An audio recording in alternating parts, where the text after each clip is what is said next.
kusile sompaka kwasa ngilalele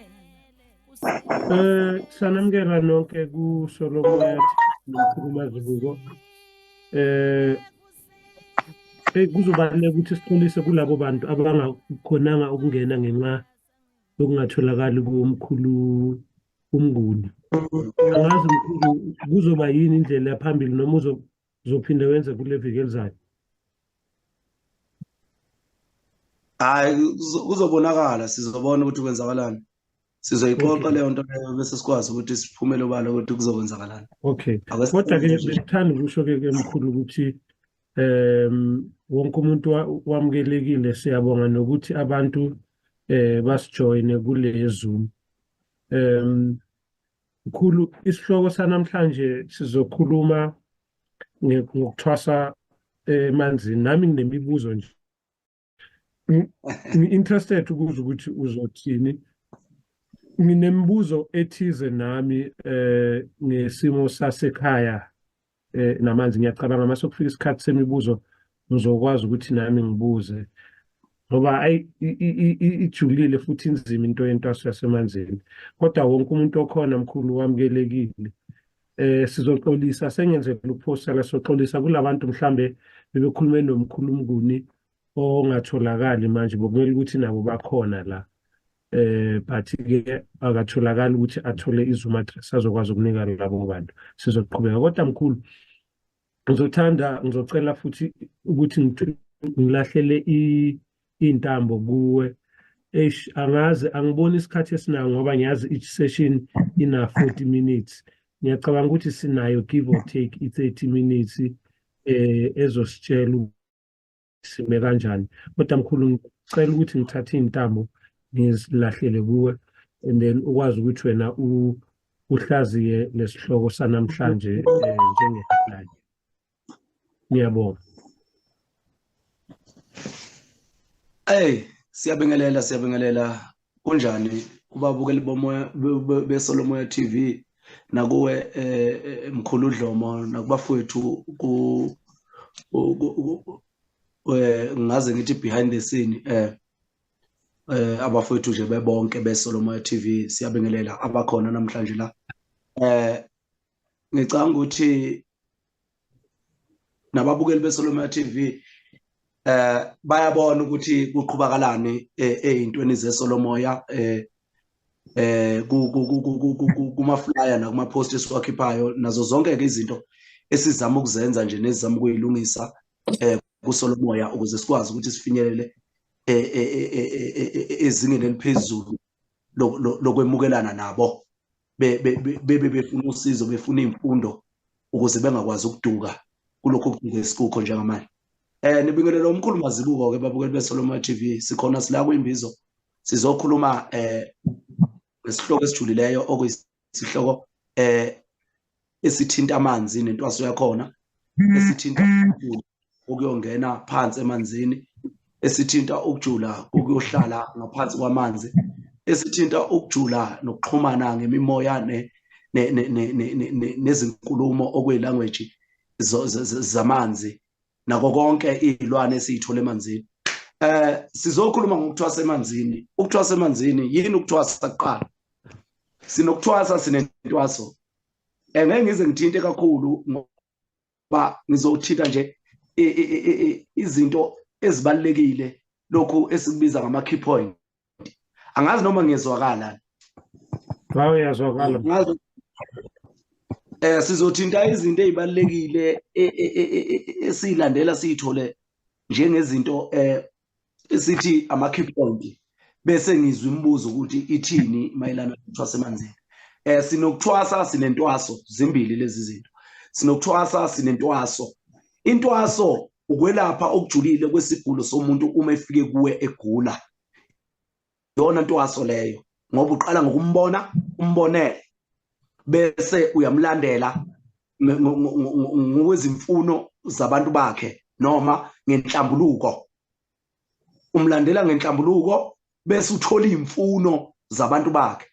Ukumbona nokumbonela 1 2 ukumhlambulula bese uthola unumber 3 imfuno zabantu bakhe ukuthi bona bafunana intwaso leyo uyambonela 2 uyamhlambulula 3 usuthola imfuno zabantu bakhe ukuthi abantu bakhe bafunane ulindeleke ukuthi basizwe kanjani yini nani okufanele ukuthi igciniwe ukuze abantu bakhe bahlale ngesimo esiright bahlale besesimeni esiright angazi noma ngiyatholakala lapho bese kuthi ukuthwasa lapho usuthwasiswa sekuyisikhathi lapha usulaphekile usuxhumana nabantu bakho noma usuhlambululekile sekukhona uxhumano phakathi kwakho nabantu bakho angazi noma ngiyatholakala lapho sekukhona uxhumano phakathi kwakho nabantu bakho uma kukhona uxhumano phakathi kwakho nabantu bakho okusho ukuthi usuyathwasa wena uthwasa emoyeni uthwasa ngamaphupho uthwasiswa abantu bakho hayi umazibuko noma ugobela thizini ngoba izinto eziningi noma isimo esikuso njengamanje sikhomba ukuthi abantu abalandele izipho zabo ngamaphupho ngezibonakaliso noma ngezenzo zezinto ezenzekalayo uma umuntu eqeda ukuhlanjulula ukuthwasa ke lokho ukuthi abantu bakho basho bathi usubuya uza kumelaphi thizeni usuzosho ukuthi bashila abantu bakho 1 2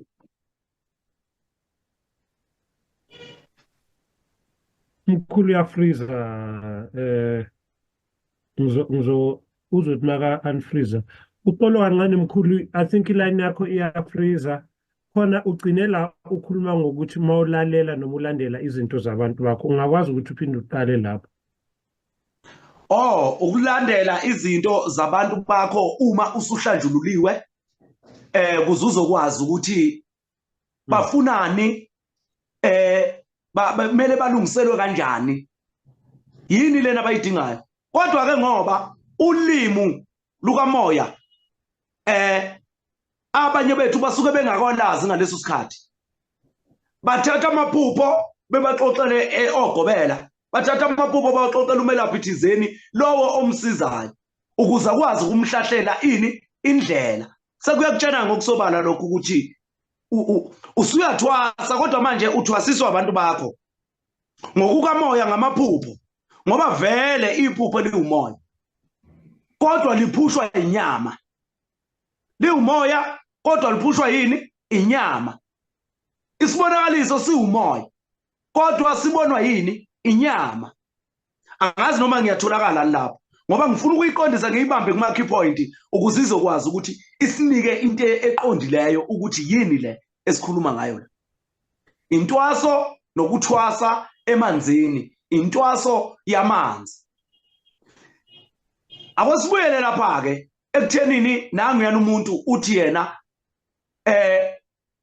kuthiwe uyothwasa emanzini nami ngangayithola inkulumo enjalo emaphusheni nami kwathiwa ngelinye ilanga uyohamba uye emanzini mawuhamba uye emanzini kuyofanele abantu abasondelene nawe bahambe bayokhulekisana nomama wakho okuzalayo ukhulekwe ulapho emanzini ukuze mase kufika isikhathi sokuphuma kwakho emanzini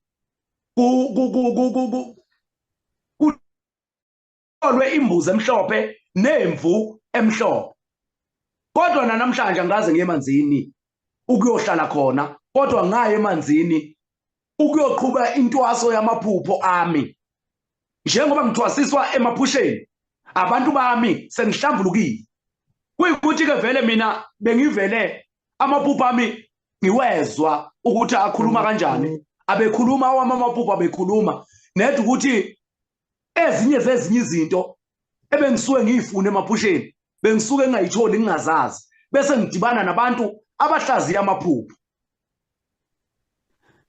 ngiphinde ngibuye lapha ukuthi inkulumo yathi kimi uyoye emanzini for inyanga abantu abasondelene nawe bayohamba beyokhulekisana noma wakho ukuthi ukhishwe lapha emanzini kuyophathwa imbuzi nemvu. Angikayi lapho mina nanamuhla lokho angikakayi, kodwa emanzini imfuno zamanzi noma imfuno zamathonga noma imfuno zamaphupho nezibonakaliso zami ngiyazenza engiyigcinela kuphi emanzini. Uma ngiphupha ngiphansi kwamanzi, uma ngiphupha ngiphansi kwamanzi ngiyakwazi ukuyongena phansi kwamanzi ngiphinde ngiphume. Okukutshena ngokusobala ukuthi uyakwazi ukuthwasiswa ngamaphupho uphinde uthwase ngokwenyama emanzini, kodwa hayi uyohlala khona, ngoba vele ukuhamba kwami ngiye emanzini angizazi ngahamba isikhathi esingakanani. Angizazi ukuya emanzini kwami ukuthi ngahamba isikhathi esingakanani. Okungenzeka ukuthi ezinye zezinto zabhoboka ngihamba yona leyo nyanga bathi kimi uyohamba inyanga, ngoba ngabe sengemukela ngembuzi emhlophe okuyisipho sami. Lo muntu oyengemukelisa isipho sami ngokwembuzi emhlophe wathi uyangembula. Mawubuya umoya uthi kimi akakwembuli ngoba wena yakhe ingubo yavela ezulwini. Akayazi lento ayenza la kuwe, yena kahle kahle ukwemukelisa izithunywa, kodwa asikwazanga ukuthi simvezele thina ukuthi ukwemukelisa izithunywa. Sizotshena wena ukuthi ubungembuli ingubo, kodwa ubuwemukezwa izithunywa. Uzoqala usebenze ngempela, futhi ngaqala ngasebenza. Okukhuluma ngokusobala ukuthi ikhona lento yokuthwasa emanzini ngokwenyama, kodwa hayi ukuthi uyohlala khona emanzini. Uthwasa emanzini ngokwenyama ukuthi uhambe uyogcina imfuno ezifunwa amathonga akho ebuthongweni, beyifuna ukuthi uyigcinele kuphi emanzini.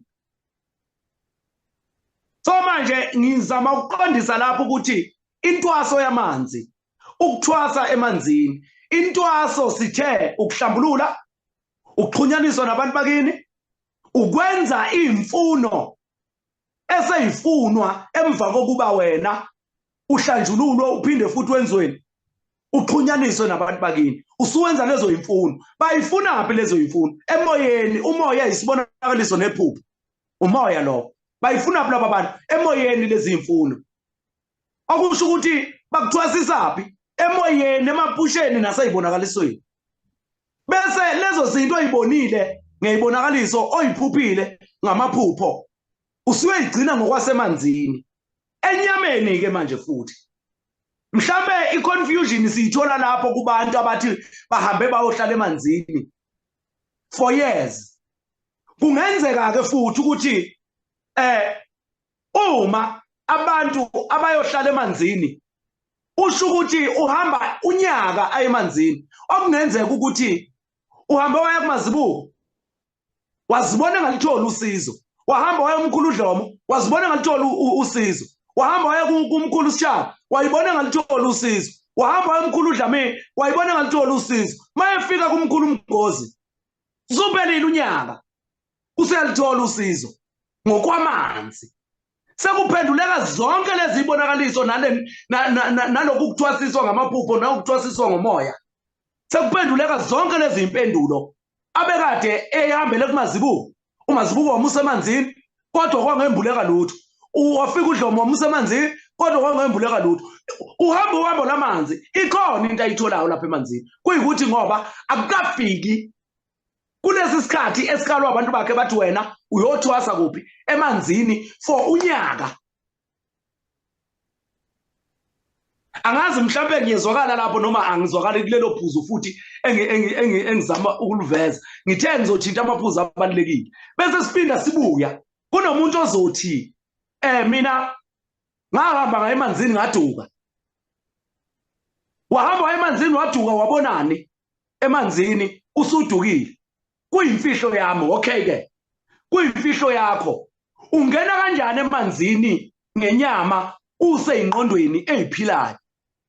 Hayi ngaphuma ezingqondweni ngase ngiba semanzini. Uwaze kanjani ukuthi ubuse emanzini phansi uma uphumile ezingqondweni enyameni? Okusho ukuthi uma uphuma ezingqondweni inyama iyafa bese uphila ngokukamoya. Wenza izinto ngokukamoya emanzini. ilapho inyama injani ifile. Uma singakutshela ukuthi wena ngalesikhathi sikusemanzini wafika waquleka lapha emanzini waya kwelamathonga noma kwelikamoya wayothwasa khona ubungaphandle besikubeke ngaphandle thina ulele wena uzothini kithi ngoba phela uma uzongena emanzini ngokwenyama sizolimala ngoba inyama ayiphile emanzini ayikwazi ukuphila emanzini into ekwazi ukuphila emanzini umoya. Sibuye sizi lapha kunomuntu oboniswa intomfishi, kunomuntu oboniswa intombi ewufishi. Iwufishi kuphi uyibona kanjani pho ukuthi uyintombi? Ngoba ubulili bofishi asibazi. Ufishi kuphi lo muntu? Ngezansi. Kodwa ngenhlu yini umuntu. Labo bantu isikhathi esiningi abangofishi ngezansi abangabantu ngaphezulu ukutshena ngokusobala ukuthi akakhoni ukuvela ngaphandle ayophila emhlabathini ngoba akanazi inyawo unomsila kafishi. Akakhoni ukuyophila ngaphansi komhlabathi ngoba ngenhla umuntu ingakho ezovela emanzini ewuhafu lo muntu lo.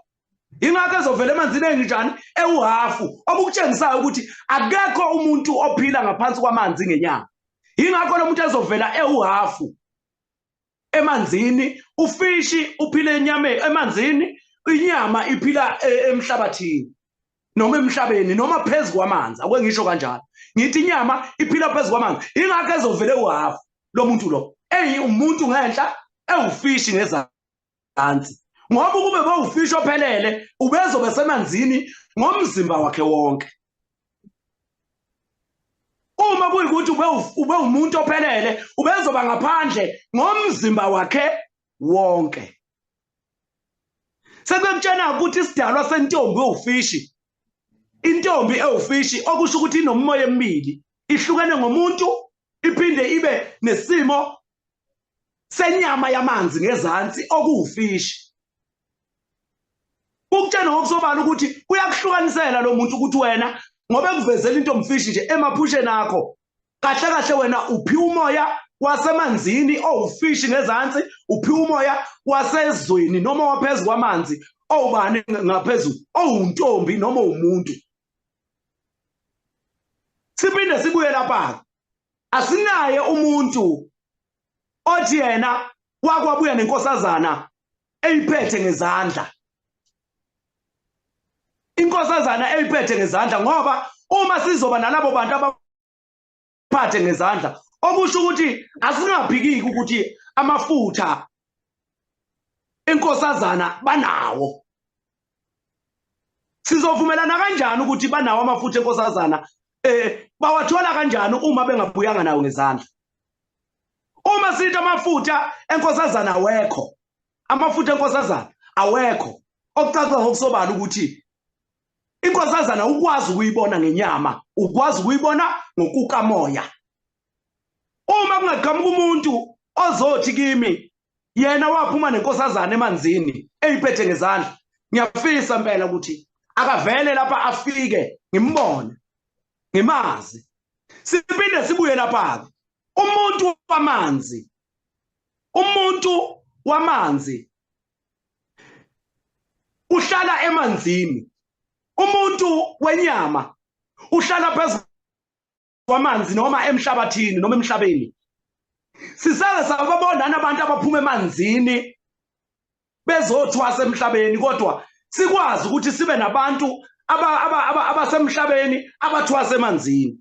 Akekho umuntu wasemanzini osowakwaphuma emanzini kwathiwa uthwasa emhlabeni wabuyela emanzini. Kodwa thina sinabantu abathwasa emanzini bese bebuya emhlabeni.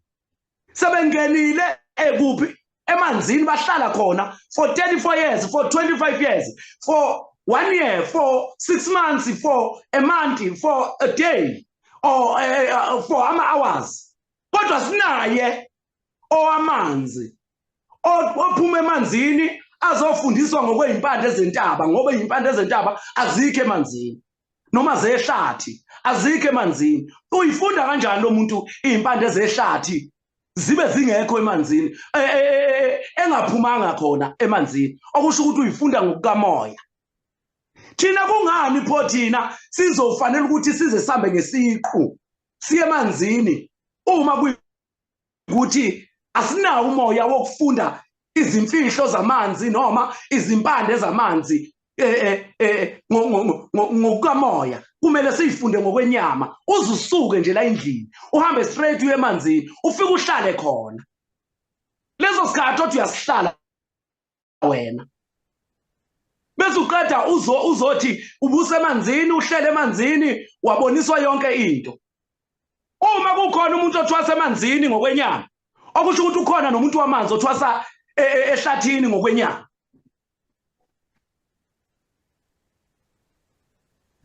Angazi mhlawumbe yimi engingatholi kahle ukuthi kwenzakalani, kodwa mina ngazi ukuthi uma uzothwasa uhamba njengoba ekuthatha umkhulumazibuko ekusemanzini elandela iphupho lakho ukuthi wena ubonakala emanzini. Ngoba nabanye kunabanye abantu esengibasizile abaningi kabi abafika bengitshela ukuthi kuthiwe ngifake kawu-12 emanzini. Ngizibonile ngiphansi kwamanzi ngifundiswa ngempande ekhona ngaphezulu emhlabeni eyibone esibonakaliswe nephusheni. Bese leyo mpande leyo futhi bayamnika abantu ngokwenyama manje, hayi ukuthi ubeke ilanda emanzini. Futhi kukhona umuntu othwasa emanzini okusho ukuthi nesikhwama samanzi sikhona. Hlobo luni lesikhwama sasemanzini esiphuma lapha emanzini ohamba uyosilanda lapha emanzini, ohamba ufike usithole siyiso siyindwangu noma siyisikhumba isikhwama sasemanzini. Ngoba isikhwama samanzi ngolwazi lwakho siwumoya, siyile ndlela yokwelapha ngokwasemanzini ophiwe yona abantu bakho. Manje sivuma kanjani ukuthi kunomuntu othwasa emanzini kodwa isikhwama samanzi esiphuma ngenyama asikho, noma esiphuma ngendwangu asikho, noma isaka ke ugoduka? Mkhulu ngicela ukungena nje emadevini sesisele nge-8 just above 8 minutes. Uzoqhubeka kodwa ngizama ukuthi ngi-alethe abantu ukuthi kuzofika isikhathi lapho kuzomela siphume siphinde singene, kodwa imizuzu esele ngayo iyi-8. Angazi uzothanda ukuthi uqhubeke mhlambe maseyithi 2 minutes ngizoku-aletha futhi ngizovele ngiphakamisa isandla kanje ukuthi ungakhatha and then sizokwazi ukuthi singene. Kodwa mina nginemibuzo nje eminingi kakhulu mkhulu. Ngiyayizwa yonke lento ishoyo kodwa nami ngizoba nemibuzo kodwa sizonika abantu kuqala. Ungaqhubeka mkhulu, ngizothi mangenza so kumele wazi ukuthi sishiyeke ngemizuzu emibili and then we can log out and then log in again. Ngiyabonga. Yebo, ilapho nje, ilapho lapha emanzini sinomoya wamanzi, sinabantu bamanzi, sinezilwane zamanzi. Uma sinomoya wamanzi, sinabantu bamanzi, sinezilwane zasemanzini okukutshela ngokusobala ukuthi ziyophila khona emanzini. Ziyophila khona emanzini, emhlabathini noma emhlabeni. Sinabantu bomhlaba, sinezilwane zomhlaba, sinomoya womhlaba. Ongakwazi ukuyophila emanzini uyohlala khona ngokwenyama. Manje asikwazi futhi ukuthi sikuvumele ukuthi kunomuntu ohambile wayohlala emanzini ngokwenyama kodwa ebephila emhlabeni. Asikwazi ukwenza kanjalo. Kodwa ke bangaqhubeka abantu babe nemibuzo ngalesi sihloko ngoba ngishilo ngathi kanje izigaba lezi ezibalekile ngithi lapha nalapha bese ngidedela abantu bayibuzele bona ukuthi ngisho ukuthini mangithi, ngisho ukuthini mangithi, ngisho ukuthini mangithi, ngoba sekukhulunywa kakhulu ngale ndaba yento yamanzi. Siphinde sibuye la kunemfihlo ekhona ngamanzi esilokhu siyitshenwa abantu ukuthi imfihlo yamanzi, imfihlo yamanzi, imfihlo yamanzi, kanti abantu benza imikhuba yabo eqondene nabo. Beyenzele emanzini, beyenza ngamanzi, bese bethi yena waphuma nani, yena waphuma nani. Awukwazi ukuphuma nenyoka yasemanzini ngoba inyoka ayikho emanzini. akusiya semanzini. Inhlwathi yasemaXaphosini yebo indawo yamanzi nayo, kodwa akusiyi indawo okwazi ukuthi uyohlala khona ngaphansi kwamanzi. Sibe nesilwane lapha eXaphosini okuthiwa yixoxo. Uma kukuthi ixoxo liyintembi mawuyibona emaphusheni, liyisichitho mawulibona emaphusheni, ukwazi kanjani ukuphuza amanzi anexoxo wena uma liyintembi ixoxo? Okucaca ngokusobala ukuthi kunemimoya emnyama emanzini, kunemimoya emhlophe emanzini. Bese kuba ukuthi wena njengoba uphiwe isipho samanzi, uthola bani ongasemanzini ongakwazi ukukuhlahlela akuhlambululele lesi sipho sasemanzini ngendlela okuyiyona ukuze sikwazi ukuziveza kuwe ngendlela eqondileyo. Sibuye lapha nakule yexoxo. Ixoxo akusile ixoxo ngoba kuyisilwane, ixoxo ngoba ingxoxo yaseXaphosini. Ingxoxo yaseXaphosini. Hayi ukuthi ixoxo. Kodwa abakhala emaXaphosini amaxoxo abekho abanye.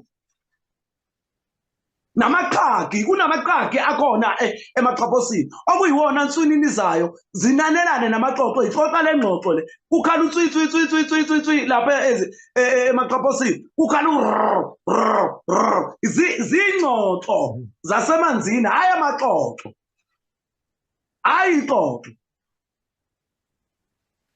Kodwa umuntu mayekabona ixoxo awuvela agxuma phezulu, yayi isichitho kwase kwaba ukuthi yebo livela kabi ngoba liqhamuka nomoya othile wasemanzini ongcolileyo ngoba lisuke eXaphosini. iXaphosi liyudaka mawuke wangena uyangcola vele. So manje liwukungcola womoya wamanzi ixoxo, ingakho lizoba isichitho, ingakho lizoba yiyo yonke into. Kodwa wena ulifice emthonjeni enikha kuwo amanzi, awuwayeka amanzi ngoba nexoxo, awuwayeka inhlobo, uyawakha uwaphuze ngoba kufanele kube nalento yexoxo ekhona emanzini okufanele ukuthi ize emzimbeni wakho ngoba wena wakhiwe ngemvelo, wakhiwe ngayo yonke into ephila emanzini, emhlabathini nasezulwini. Umoya umhlabathi engamanzi wakhiwe ngayo wena. Manje abelungu basisusile noma abantu bakithi abamnyama basisusile emithonjeni, bayibulala imithombo, bafaka amanzi amapayipi, bafaka amanzi abawakha ngesurishi. Kodwa thina siyaphuza, sigijimela wempompi, siwayeka wasemthonjeni nawasemifuleni. Kodwa thina sakhiwe ngawo amanzi asemfuleni, sakhiwe ngawo amanzi asemthonjeni, sakhiwe ngodaka lasemaXaphosini, sakhiwe ngomhlabathi wona lona esitshala kuyitshalo esiyidlayo. Akwengimi lapha, ngiyabonga. Ulindele imibuzo. Okay mkhulu, yazi ngizocela senzeni, ngizocela abantu siloge out ngale Zoom address esinikiwe, siphinde siloge in lapho sizokwazi ukuthi sithole i-40 minutes yemibuzo. Mina nginayo imibuzo, ne-comment, nginemibuzo eminingi, but ngizonika abantu ithuba kuqala. Angazi siyavumelana kuwo wonke umuntu okhona kulabo. Siyabonga ngokuthi futhi nisijoyine la kuSolomoya TV kule live. Ngizocela ukuthi siloge out and then we can try ukuthi we come back immediately. Abantu abanemibuzo kule sihloko lesi balungise imibuzo yabo. Mina certainly nginemibuzo, ngine-comment eningi ngoba mina mkhulu ngiyakholela ukuthi bakhona abantu abayothwasa emanzini, kodwa akusiyo ngalendlela esicabanga ngayo njengoba nawe ushilo. Kodwa mina eyami inkolo wena mkhulu ithi kunemfihlo esingayazi ngoba lolu uhambo wena mkhulu lujulile kakhulu. Kunendlela umuntu okumele ambulelwe ngayo ukuze ayiqonde le ndlela yasemanzini. Kodwa before ngiyibuza leyo mbuzo leyo, mina ngizoba ne-commentary ukusupporta le statement sami mkhulu. Kodwa ngizoqale nginike abantu ngoba abantu kumele banikwe i-chance kakhulu, abantu abakhokhile ukuthi bangene ku-live bazokwazi ukuthi baqonde ngale sihloko sanamhlanje. Sizonika bona ithuba, kodwa nami ngizocela ukuthi ngiveze ezami izimvo isikhathi masihamba. Ngiyacabanga manje sisele nga-exactly 67 seconds. Maybe singavumelana sonke ukuthi we can log out and log in immediately, and then sizokwazi-ke ukuthi mkhuluma Zibuko sinike abantu ithuba lokuthi babuze imibuzo. Ngiyabonga. Amen. Okay, we can log out and log in.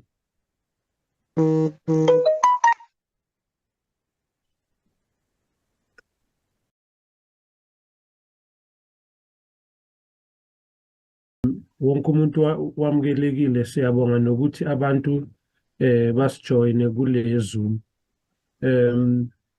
Mkhulu, isihloko sanamhlanje sizokhuluma ngokuthwasa emanzini. Nami nginemibuzo nje. Interested ukuzwa ukuthi uzothini. Nginemibuzo ethize nami ngesimo sasekhaya namanzi. Ngiyacabanga mase kufika isikhathi semibuzo ngizokwazi ukuthi nami ngibuze, ngoba ijulile futhi inzima into yentwaso yasemanzini. Kodwa wonke umuntu okhona mkhulu wamukelekile. Sizoxolisa sengenzele ukuphostela, soxolisa kulabantu mhlambe bebekhulume nomkhulu Mnguni ongatholakali manje, bokumele ukuthi nabo bakhona la. But-ke akatholakali ukuthi athole iZoom address azokwazi ukunika labo bantu. Sizoqhubeka kodwa mkhulu, ngizocela futhi ukuthi ngilahlele intambo kuwe. Angazi, angiboni isikhathi esinayo ngoba ngiyazi each session ina 40 minutes.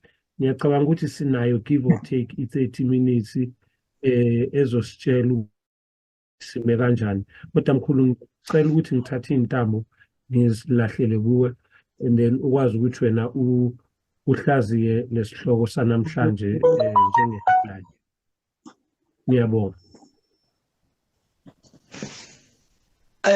Siyabingelela kunjani kubabukeli bomoya beSolomoya TV nakuwe mkhulu Dlomo nakubafowethu ngaze ngithi behind the scene abafowethu nje bebonke beSolomoya TV. Siyabingelela abakhona namhlanje la. Ngicanga ukuthi nababukeli beSolomoya TV bayabona ukuthi kuqhubakalani ezintweni zeSolomoya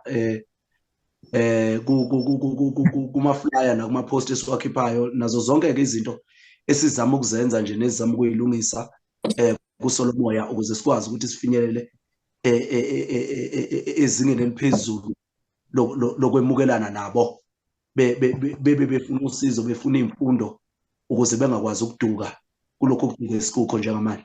Nibingelela umkhulu Mazibuko ke babukeli beSolomoya TV. Sikhona sila kuyimbizo sizokhuluma ngesihloko esijulileyo okuyisihloko esithinta amanzi nentwaso yakhona, esithinta ukuyongena phansi emanzini, esithinta ukujula ukuyohlala ngaphansi kwamanzi, esithinta ukujula nokuxhumana ngemimoya nezinkulumo okuyilanguage zamanzi nako konke izilwane esizithola emanzini.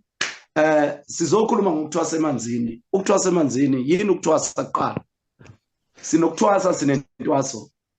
Ngeke ngize ngithinte kakhulu ngoba ngizothinta nje izinto ezibalekile, lokhu esikubiza ngama key point. Angazi noma ngiyezwakala. Hawu, yazwakala. Sizothinta izinto ezibalekile esilandela siyithole njengezinto esithi ama key point, bese ngizwe imibuzo ukuthi ithini mayelana nokuthwasa emanzini. Sinokuthwasa sinentwaso, zimbili lezi zinto. Sinokuthwasa sinentwaso. Intwaso ukwelapha okujulile kwesigulo somuntu uma efike kuwe egula. Yona ntwaso leyo ngoba uqala ngokumbona, umbonele bese uyamlandela ngokwezimfuno zabantu bakhe noma ngenhlambuluko. Umlandela ngenhlambuluko bese uthola imfuno zabantu bakhe. Ukumbona nokumbonela 1 2, ukumhlambulula bese uthola number 3 imfuno zabantu bakhe ukuthi bona bafunani. Intwaso leyo uyambona, uyambonela. 2, uyamhlambulula. 3, usuthola imfuno zabantu bakho ukuthi abantu bakhe bafunani, ulindeleke ukuthi basizwe kanjani, yini nani okufanele ukuthi igciniwe ukuze abantu bakhe bahlale ngesimo esiright, bahlale besesimeni esiright. Angazi noma ngiyatholakala la. Bese kuthi ukuthwasa, lapho usuthwasiswa sekuyisikhathi lapha usulaphekile, usuxhumana nabantu bakho noma usuhlambululekile, sekukhona uxhumano phakathi kwakho nabantu bakho. Angazi noma ngiyatholakala la. Sekukhona uxhumano phakathi kwakho nabantu bakho. Uma kukhona uxhumano phakathi kwakho nabantu bakho, okusho ukuthi usuyathwasa wena. Uthwasa emoyeni, uthwasa ngamaphupho, uthwasiswa abantu bakho. Hayi umazibuko noma ugobela thizini. Ngoba izinto eziningi noma isimo esikuso njengamanje sikhomba ukuthi abantu abalandele izipho zabo ngamaphupho ngezibonakaliso noma ngezenzo zezinto ezenzekalayo uma umuntu eqeda ukuhlanjululwa. Ukuthwasa ke lokho ukuthi abantu bakho basho bathi usubuya uza kumelaphi thizeni, usuzosho ukuthi bashila abantu bakho 1 2 3.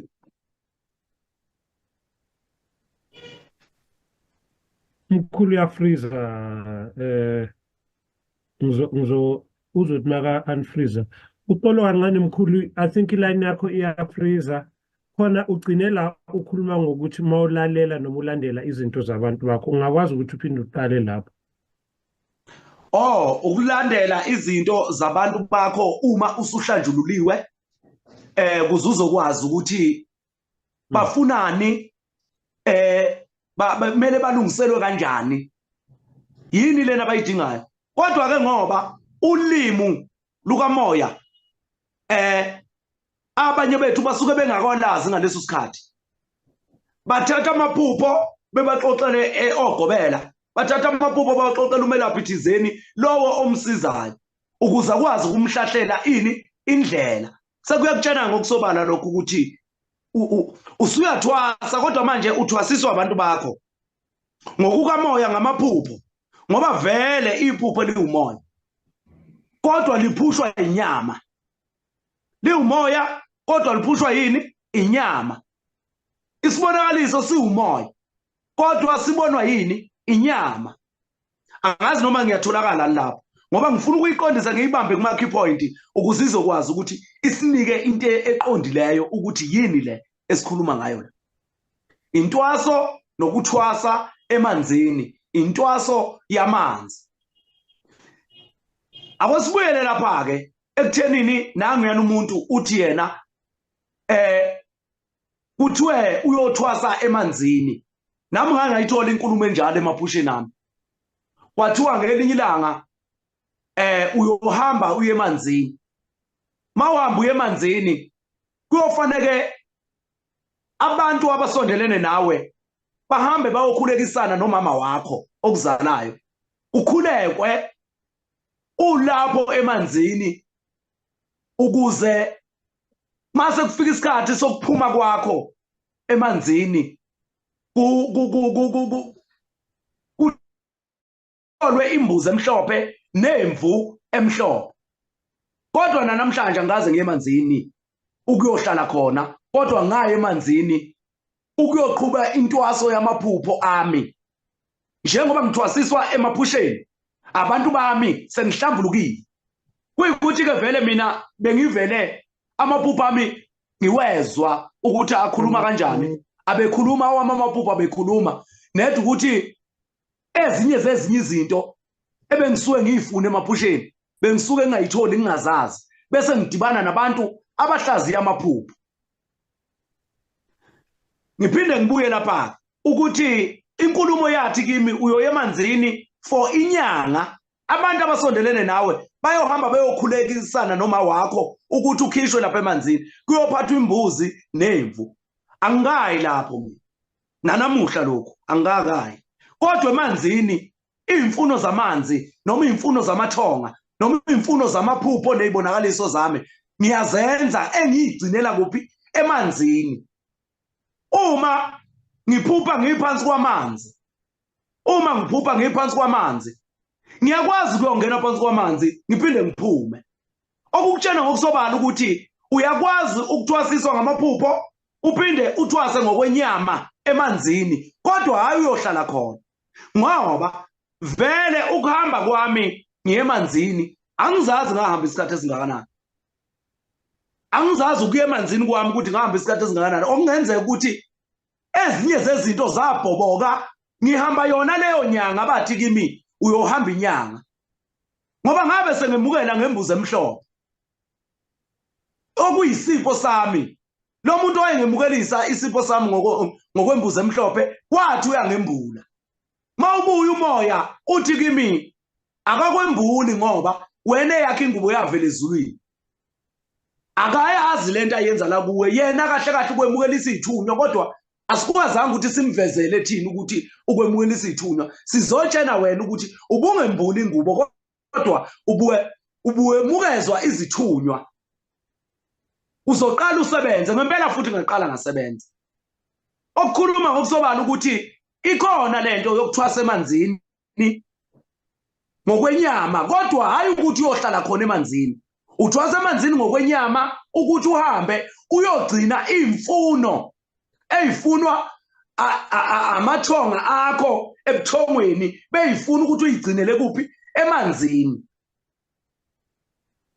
So manje ngizama ukuqondisa lapho ukuthi intwaso yamanzi, ukuthwasa emanzini, intwaso sithe ukuhlambulula, ukuxhunyaniswa nabantu bakini, ukwenza imfuno eseyifunwa emva kokuba wena uhlanjululwe uphinde futhi wenzweni, uxhunyaniswe nabantu bakini. Usuwenza lezo imfuno. Bayifuna phi lezo imfuno? Emoyeni. Umoya isibonakaliso nephupho. Umoya lo bayifuna phi laba bantu? Emoyeni lezi imfuno. Okusho ukuthi bakuthwasisa phi? Emoyeni, emaphusheni naseyibonakalisweni. Bese lezo zinto oyibonile ngeyibonakaliso oyiphuphile ngamaphupho usuyigcina ngokwasemanzini. Enyameni ke manje futhi mhlambe iconfusion siyithola lapho kubantu abathi bahambe bayohlala emanzini for years. Kungenzeka ke futhi ukuthi uma abantu abayohlala emanzini usho ukuthi uhamba unyaka ayemanzini, okungenzeka ukuthi uhamba waya kumazibuko wazibona ngalithola usizo, wahamba waya umkhulu uDlomo wazibona ngalithola usizo, wahamba waya kumkhulu uSishaba wayibona ngalithola usizo, wahamba waya umkhulu uDlamini wayibona ngalithola usizo. Mayefika kumkhulu uMgozi suphelile unyaka useyalithola usizo ngokwamanzi. Sekuphenduleka zonke lezi ibonakaliso naloku kuthwasiswa ngamaphupho nokuthwasiswa ngomoya. Sekuphenduleka zonke lezi impendulo abekade ehambele kumazibuko. Umazibuko wamusa emanzini kodwa kwangembuleka lutho. Wafika uDlomo wamusa emanzini kodwa kwangembuleka lutho. Uhamba uhambo lamanzi ikhona into ayitholayo lapha emanzini. Kuyikuthi ngoba akukafiki kulesi sikhathi esikalwa abantu bakhe bathi wena uyothwasa kuphi emanzini for unyaka. Angazi mhlambe ngiyezwakala lapho noma angizwakali kulelo phuzu futhi engizama ukuliveza. Ngithe ngizothinta amaphuzu abalekile bese siphinda sibuya kunomuntu ozothi mina ngahamba ngaye emanzini ngaduka. Wahamba emanzini waduka wabonani emanzini usudukile. Kuyimfihlo yami. Okay ke, kuyimfihlo yakho. Ungena kanjani emanzini ngenyama useyingqondweni eziphilayo? Hayi ngaphuma ezingqondweni ngase ngiba semanzini. Uwaze kanjani pho ukuthi ubuse emanzini phansi uma uphumile ezingqondweni enyameni? Okusho ukuthi uma uphuma ezingqondweni inyama iyafa bese uphila ngokukamoya, wenza izinto ngokukamoya emanzini. Ilapho inyama injalo ifile. Uma singakutshela ukuthi wena ngalesikhathi sikusemanzini wafika waquleka lapha emanzini waya kwelamathonga noma kwelikamoya wayothwasa khona, ubungaphandle besikubeke ngaphandle thina ulele wena, uzothini kithi? Ngoba phela uma uzongena emanzini ngokwenyama sizolimala ngoba inyama ayiphile emanzini, ayikwazi ukuphila emanzini. Into ekwazi ukuphila emanzini umoya. Sibuye sizi la, kunomuntu oboniswa intomfishi, kunomuntu oboniswa intombi ewufishi. Iwufishi kuphi? Uyibona kanjani pho ukuthi uyintombi? Ngoba ubulili bofishi asibazi. Uwufishi kuphi lo muntu? Ngezansi. Kodwa ngenhla yini umuntu. Labo bantu isikhathi esiningi abangofishi ngezansi abangabantu ngaphezulu ukutshena ngokusobala ukuthi akakhoni ukuvela ngaphandle ayophila emhlabathini ngoba akanazi inyawo, unomsila kafishi. Akakhoni ukuyophila ngaphansi komhlabathi ngoba ngenhla umuntu. Ingakho ezovela emanzini ewuhafu lo muntu lo. Ingakho ezovela emanzini enjani ewuhafu, okutshengisayo ukuthi akekho umuntu ophila ngaphansi kwamanzi ngenyama. Ingakho lo muntu ezovela ewuhafu emanzini. Ufishi uphila emanzini, inyama iphila emhlabathini noma emhlabeni noma phezu kwamanzi. Ake ngisho kanjalo, ngithi inyama iphila phezu kwamanzi. Ingakho ezovela ewuhafu lo muntu lo, umuntu ngenhla, ewufishi ngezansi. Ngoba kube bawufishi ophelele ubezobe semanzini ngomzimba wakhe wonke. Uma kuyikuthi ube umuntu ophelele ubezoba ngaphandle ngomzimba wakhe wonke. Sekutshena ukuthi isidalwa sentombi ewufishi, intombi ewufishi okusho ukuthi inomoya emibili, ihlukene ngomuntu, iphinde ibe nesimo senyama yamanzi ngezansi okuwufishi. Ukutshena ngokusobala ukuthi uyakuhlukanisela lo muntu ukuthi wena ngoba ekuvezela intomfishi nje emaphusheni akho, kahle kahle wena uphiwa umoya wasemanzini owufishi ngezansi, uphiwa umoya wasezweni noma waphezulu kwamanzi owubani ngaphezulu, owuntombi noma umuntu. Siphinde sibuye lapha, asinaye umuntu othi yena wakwabuya nenkosazana eyiphethe ngezandla. Inkosazana eyiphethe ngezandla ngoba uma sizoba nalabo bantu abaphathe ngezandla, okusho ukuthi asingaphikiki ukuthi amafutha inkosazana banawo.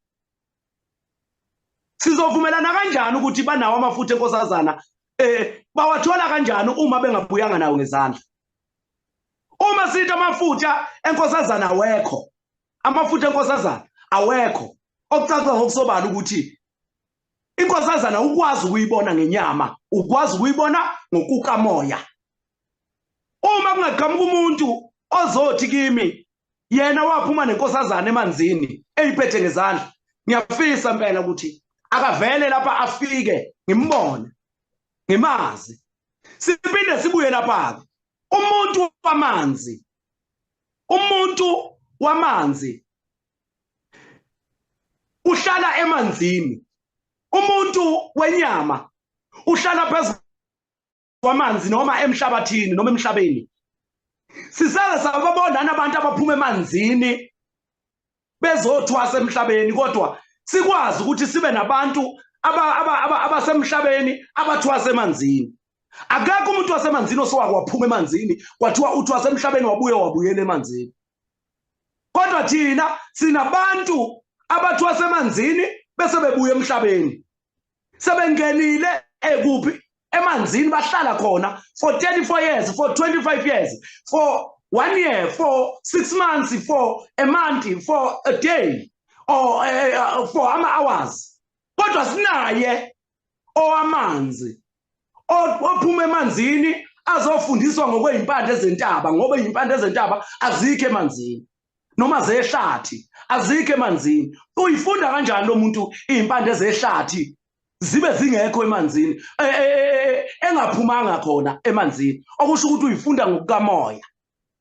Thina kungani pho thina sizofanele ukuthi size sihambe ngesiqu siye emanzini uma kuyikuthi asinawo umoya wokufunda izimfihlo zamanzi noma izimpande zamanzi ngokukamoya kumele siyifunde ngokwenyama uzusuke nje la endlini uhambe straight uye emanzini ufike uhlale khona lezo sikhathi othi uyasihlala wena bese uqeda uzothi ubusemanzini uhlele emanzini waboniswa yonke into uma kukhona umuntu othwasa emanzini ngokwenyama okusho ukuthi ukhona nomuntu wamanzi othwasa ehlathini ngokwenyama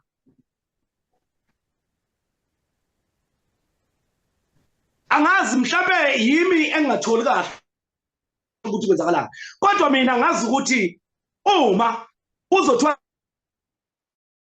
uhamba njengoba ekuthatha umkhulu mazibuko ekusemanzini elandela iphupho lakho ukuthi wena ubonakala emanzini ngoba nabanye kunabanye abantu esengibasizile abaningi kabi abafika bengitshena ukuthi kuthiwe ngifake ka12 emanzini ngizibonile ngiphansi kwamanzi ngifundiswa ngempande ekhona ngaphezulu emhlabeni eyibone sibonakalisweni ephusheni bese leyo mpande leyo futhi bayamnika abantu ngokwenyama manje hayi ukuthi ubeyoyilanda emanzini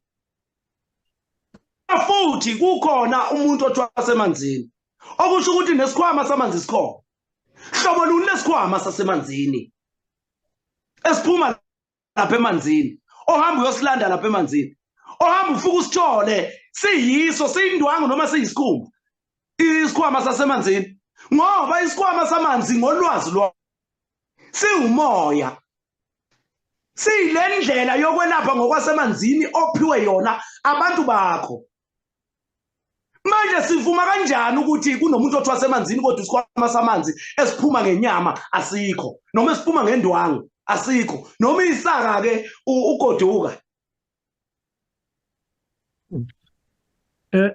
mkhulu ngicela ukungena nje emadevini sesisele nge-8 just above 8 minutes uzoqhubeka kodwa ngizama ukuthi ngialethe abantu ukuthi kuzofika isikhathi lapho kuzomela siphume siphinde singene kodwa imizuzu esele ngayo i8 angazi uzothanda ukuthi uqhubeke mhlambe maseyithi 2 minutes ngizokualetha futhi ngizovele ngiphakamisa isandla kanje ukuthi ungakhatha and then sizokwazi ukuthi singene kodwa mina nginemibuzo nje eminingi kakhulu mkhulu ngiyayizwa yonke lento ishoyo kodwa nami ngizoba nemibuzo kodwa sizonika abantu kuqala ungaqhubeka mkhulu ngizothi mangenza so kumele wazi ukuthi sishiyeke ngemizuzu emibili and then we can log out and then log in again ngiyabonga yebo ilapho nje ilapho lapha emanzini sinomoya wamanzi sinabantu bamanzi sinezilwane zamanzi uma sinomoya wamanzi sinabantu bamanzi sinezilwane zasemanzini okukutshela ngokusobala ukuthi ziyophila khona emanzini emhlabathini noma emhlabeni sinabantu bomhlaba sinezilwane zomhlaba sinomoya womhlaba ongakwazi ukuyophila emanzini uyohlala khona ngokwenyama manje asikwazi futhi ukuthi sikuvumele ukuthi kunomuntu ohambile wayohlala emanzini ngokwenyama kodwa ebephila emhlabeni asikwazi ukwenza kanjalo kodwa ke bangaqhubeka abantu babe nemibuzo ngalesi sihloko ngoba ngishilo ngathi kanje izigaba lezi ezibalekile ngithi lapha nalapha bese ngidedela abantu bayibuzele bona ukuthi ngisho ukuthini mangithi ngoba sekukhulunywe kakhulu ngale ndaba yento yamanzi siphinde sibuye la kunemfihlo ekhona ngamanzi esilokhu siyitshenwa abantu ukuthi imfihlo yamanzi kanti abantu benza imikhuba yabo eqondene nabo beyenzele emanzini beyenza ngamanzi bese bethi yena waphuma nani awukwazi ukuphuma nenyoka yasemanzini ngoba inyoka ayikho emanzini akusiyasemanzini inhlwathi yasemaqaphosini yebo yindawo yamanzi nayo kodwa akusiyi indawo okwazi ukuthi uyohlala khona ngaphansi kwamanzi sibe nesilwane lapha eqaphosini okuthiwa yixoxo uma kukuthi ixoxo liyintembi mawuyibona emaphusheni liyisichitho uma ulibona emaphusheni. Ukwazi kanjani ukuphuza amanzi anexoxo wena uma liyintembi ixoxo? Okucaca ngokusobala ukuthi kunemimoya eminyama emanzini, kunemimoya emhlophe emanzini. Bese kuba ukuthi wena njengoba uphiwe isipho samanzi, uthola bani ongasemanzini ongakwazi ukukuhlahlela akuhlambululele lesi sipho sasemanzini ngendlela okuyiyona ukuze sikwazi ukuziveza kuwe ngendlela eqondileyo. Sibuye lapha nakuleyo exoxo. Ixoxo akusile ixoxo ngoba kuyisilwane, ixoxo ngoba ingxoxo yaseXhaphosini. Ingxoxo yaseXhaphosini. Hayi ukuthi ixoxo. Kodwa abakhala emaXhaphosini namaxoxo abekho abanye. Namaqhagi, kunamaqhagi akhona emaXhaphosini okuyiwona nswinini zayo zinanelane namaxoxo. Ixoxa lengxoxo le ukhala utswi lapha emaXhaphosini ukhala zingxoxo zasemanzini, hayi amaxoxo, hayi ixoxo. Kodwa umuntu uma ekabona ixoxo vela agxuma phezulu, isichitho kwase kwaba ukuthi yebo livela kabi ngoba liqhamuka nomoya othile wasemanzini ongcolileyo ngoba lisuke eXhaphosini. iXhaphosi liyudaka, mawuke wangena uyangcola vele. So manje liwukungcola komoya wamanzi ixoxo, ingakho lizoba isichitho, ingakho lizoba yiyo yonke into. Kodwa wena ulifice emthonjeni enikha kuwo amanzi, awuwayeka amanzi ngoba nexoxo, awuwayeka inhlobo, uyawakha uwaphuze ngoba kufanele kube nalento yexoxo ekhona emanzini okufanele ukuthi ize emzimbeni wakho ngoba wena wakhiwe ngemvelo, wakhiwe ngayo yonke into ephila emanzini, emhlabathini nasezulwini. Umoya, umhlabathi engamanzi, wakhiwe ngayo wena. Manje abelungu basisusile noma abantu bakithi abamnyama basisusile emithonjeni, bayibulala imithombo, bafaka amanzi amapayipi, bafaka amanzi abawakha ngesurishi. Kodwa thina siyaphuza, sigijimela wempompi, siwayeka wasemthonjeni nawasemifuleni. Kodwa thina sakhiwe ngawo amanzi asemfuleni, sakhiwe ngawo amanzi asemthonjeni, sakhiwe ngodaka lasemaXhaphosini, sakhiwe ngomhlabathi wona lona esitshala kuyitshalo esidla. Akwengimi lapha, ngiyabonga. Ngilindele imibuzo. Okay mkhulu, yazi ngizocela senzeni, ngizocela abantu siloge out ngale Zoom address esinikiwe, siphinde siloge in lapho sizokwazi ukuthi sithole i40 minutes yemibuzo. Mina nginayo imibuzo ne-comment, nginemibuzo eminingi but ngizonika abantu ithuba kuqala. Angazi siyavumelana kuwo wonke umuntu okhona kulapho. Siyabonga ngokuthi futhi nisijoyine la kuSolomoya TV kule live.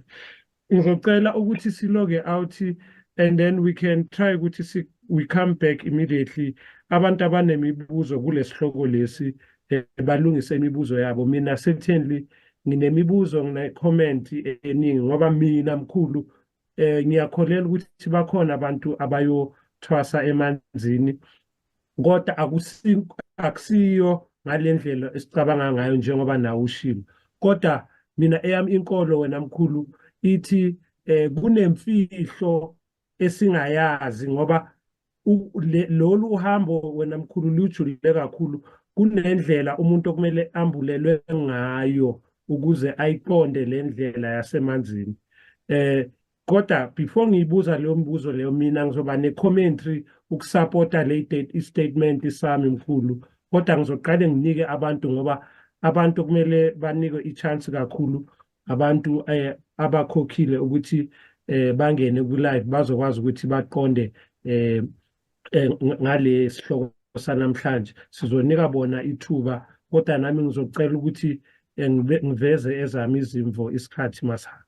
Ngiyacabanga manje sisele exactly 67 seconds. Maybe singavumelana sonke ukuthi we can log out and log in immediately, and then sizokwazi ukuthi mkhuluma zibuko sinike abantu ithuba lokuthi babuze imibuzo. Ngiyabonga. Amen. Okay, we can log out and log in.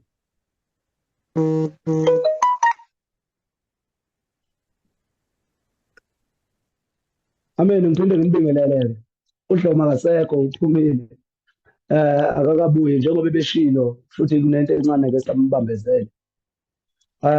Gogo ungaqhubeka siza ukuthi uthini ngoba nami khona ngifuna ukukubeka ngale nkulumo yakho ekhulumayo. Ukuze sikwazi ukuthi sifunde ezinye nezinye izinto njengoba thina singabantu abalalela umoya. Njengoba singabantu abalalela umoya nje okusho ukuthi izinto eziningi ezenzakalayo emanzini njengoba sisebenza ngawo nje siyazazi futhi siyayiqonda. Akukwazi ukuthi ungaba nomoya wamanzi ngibe nomoya wamanzi bese amanzi aba nemfihlo yawo ongayazi wena ngingayazi mina ngaphandle makuyimfihlo yakho nabantu bakho nemfihlo yami nabantu bami kodwa nje le yokuthi kunemfihlo yamanzi engadalulelwa umuntu ayikho into enjalo imfihlo yamanzi ayikho imfihlo yamanzi into engekho siyayiyaka nje into okuthiwa kunemfihlo yamanzi imfihlo yamanzi into engekho abantu banemfihlo zabo nabantu babo abanemoya yamanzi noma abangabasemanzini banemfihlo zabo nabantu babo abangabasemanzini hayi ukuthi imfihlo yamanzi ngoba umoya uwodwa umoya njengoba uwodwa nje umoya kanje sonke siphefumula wona lo moya owodwa sonke siphefumula wona lo moya owodwa mase kuzoqhamuka nemfihlo yomoya ongayazi wena ukuba umuntu kamoya nawe okusho usuke umuntu kamoya wena ikhona into ekhona ngawe manje asibuyele kulento yokuthi kunemfihlo yamanzi akusiyo imfihlo yamanzi abathi abantu imfihlo zabo abazenza emanzini hayi ukuthi imfihlo yamanzi ayikho ngoba mina ngiwumuntu wamanzi nogogo labana engumuntu wamanzi kufanele ukuthi kube khona into elintayo phakathi kwami naye engeyasemanzini manje uyimfihlo kanjani leyo nto leyo ozojike futhi uyazi wena ngiyazi mina umuntu amanzi awanayo imfihlo amen awuqhubeke gogo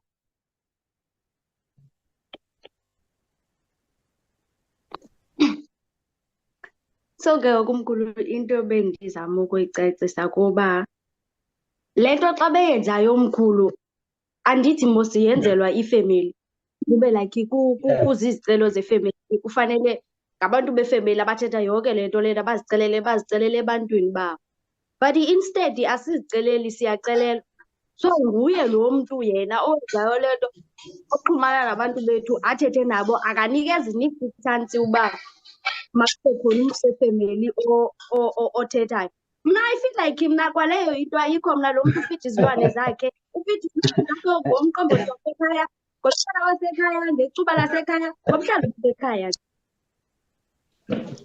mna mkhulu njengoba ngale ndlela yam mna ndiwuqonda nje kancinci umoya ngale ndlela endiwuqonda ngayo mna ayisawisho izinto ezikanje ngoku zingenzeka phambi kwam mhlawumbi ingakhona nje indlela enokwazi ukuthi mhlawumbi ndilangalungisa ngayo because into endiqaphelayo omkhulu siyalahleka nam kule ndawo ndikuyo ndisalindile nje because umntu endandikhe ndahlola kuye before wayethe ba ndizawuhamba ndiyive ingathi ndibizwa ngamazwi athile andisemanzini ndisesemlindweni nje andikazi nditsho nje ndiya oko emanzini but andikaze ndathathwa mntu and yethi ke umkhulu eyona nto ndifuna ukuyiqonda koba lokhu kuthiwa semanzini kukhetha bani kukhetha abatheni ndisitsho nje nathi sinayo imimoya yasemanzini ndifuna ukwazi uba ikhetha bani ikhetha abatheni hayi uyabona ke gogo ngiphinde ngibeke mina uyabona nje ifu abantu abaningi kungabantu bakwaXhosa abathi bona bathiwa semanzini okusho ukuthi thina singamaZulu nje lena sinayo imimoya yamanzi akusiyo ngoba umuntu ongumXhosa uyaba nomoya ezulu uyaba nomoya wentaba egcwele amakhambi manje abanjani laba abayisizwe sodwa esenza into yasemanzini nje Hey, angazi. Awasibuye lapha ukuthi ilandele ngomoya lento yegama likaXhosa, yegama leXhaphosi, yegama yengxoxo yasemanzini noma yasemaXhaphosini. Silandele nje bese sithola ukuthi bathi uthini laba bantu ngoba bethi bangabakwaXhosa.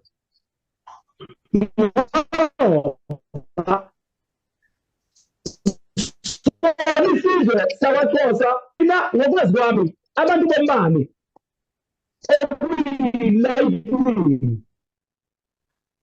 abantu abade, abantu bako-Uganda, abantu bako-Nigeria, abantu noma bakwaZulu, ngoba size singathekiselwe ukuthi abantu amakhosi akwaZulu oShaka babe bade. Esitshengisa ukuthi laba bantu babevele ezulwini, okusho ukuthi amaZulu akusiwo akwaZulu, akusiwo aseKZN. AmaZulu angawako-Uganda, Nigeria nawo laba bantu abade abalethwe umbani la. Abehle nolayitini besuka phezulu ezulwini. Sibuyele size la kwaXhosa. KwaXhosa umoya wasemaXhophosini loya ozala amaNdebele. Umoya wasemaXhophosini ozala amaNdebele. Ngoba kahlekahle abantu bodaka noma abantu bomhlabathi, abantu bempande amaNdebele la. Abantu bodaka, abantu bempande yasothayeni amaNdebele. Kuze kwethiwe uXhosa ngoXhosa nje ngoba ngesikhathi sakudala bekunezimpi kubanga umhlaba. Okungenzeka njengoba siyilalela ngomoya, angisho ukuthi yiyo leyo. Okungenzeka ukuthi leli gama likaXhosa liqhamuka kulo muntu owabaleka waze ufike eXhaphosini, oyazi ingxoxo yamaxoxo emanzini esidakeni laphaya, owayazi ingxoxo yamaxoxo lapha emanzini, wafika wahlala laphana. Odakeni-ke sinemhlanga,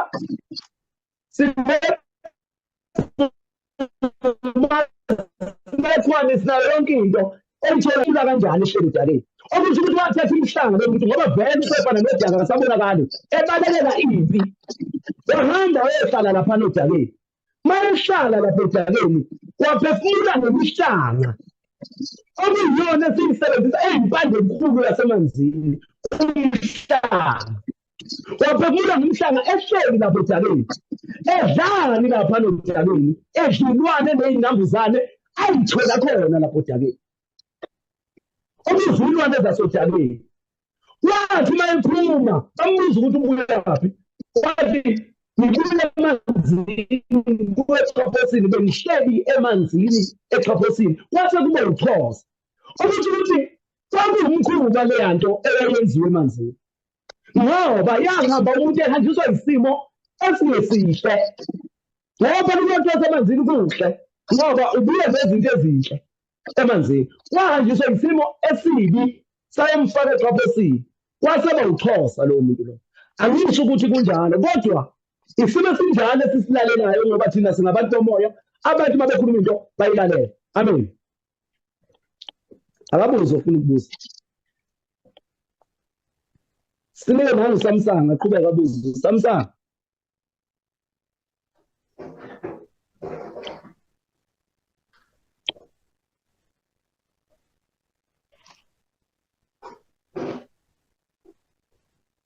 Amen lapho Samsanga, ngicela ukuthi ubuze. Uvula nje i-mic yakho bese uyabuza. Ngiyaxolisa, ilo ifoni yami ibuye ingafuni ukuvuleka. So kahle kahle into engiyifundayo la, because kade umuntu ehamba le journey ezama ukuthola usizo, yabo. So kahle kahle umuntu, abantu laba asuke ehlangana nabo basuke benza imikhuba more than ukulapha, ngoba Injalo. kwi-experience bengingakazi ngibathole abangilaphayo kahle, ngasho kanjalo kwinkinga enginayo mina, kwiy'nkinga zami. So kusho ukuthi kahle kahle umuntu behlangana nabantu abenza ama-ritual most of the time nokuthi balaphe umuntu ngale ndlela kumele isigqulo leso esuke siphele injalo nje gogo injalo nje and then futhi ayijini omunye la yeah yes mkhulu nginombuzo la omunye uthi so kwimbono engiba nayo kuyenzeka ukuthi bangitshele ukuthi ngihambe ngiye kusibanibani uyena ozofike angilungisele kanje leyo nto ngihlushwa yilaba bantu laba abalokhuzanayo ngihlushwa yilaba abantu abafonayo kanti idatha lami liconnecte kuyo le phone abafonela kuyo okay ungaqhubeka sisi angibangi ngisakuzwa lapho ngoba ikhathini okay ngizoqala phansi kuyenzeka mkhulu mhlambe ngizoboniswa kuthiwa angiye kulo muntu lo muntu uzongisiza kanje emanzini kuphinde futhi kube ibona futhi abazongivezela mhlambe izinto ezisabisayo ngaye loyo muntu so sekwenze njani-ke lapho uthola ukuthi bazofike bangikhombise lo muntu bajike futhi bajike bengikhombise okunye futhi ngalo muntu okutwisted enginga-understand. Oh, uqedile umbuzo wakho? Yeah. Okay-ke gogo. Ukuthi manje siney'nkinga ey'nkulu ey'julileyo futhi ezihambelana nabantu abakhipha izizwe ezihamba ziyoqoqa abantu ukuthi abeze entwasweni. Avele kuwe umuntu kanti kuvela isilwane sakhe akuveli yena. Okokuqala lokho. So manje asisakwazi ukubona okuyena nongesuye. Sizwa ngazi iy'nkulumo lezi. Mhlawumbe naye nje umkhulumazibuko ukhuluma kangaka nje unawo wakhe ama-rituals ezingawazi thina. Yabona? Kodwa-ke siyabuya-ke siza la ukuthi umbonisiwe loyo muntu wase uboniswa into ethile ngaye engeyinhle.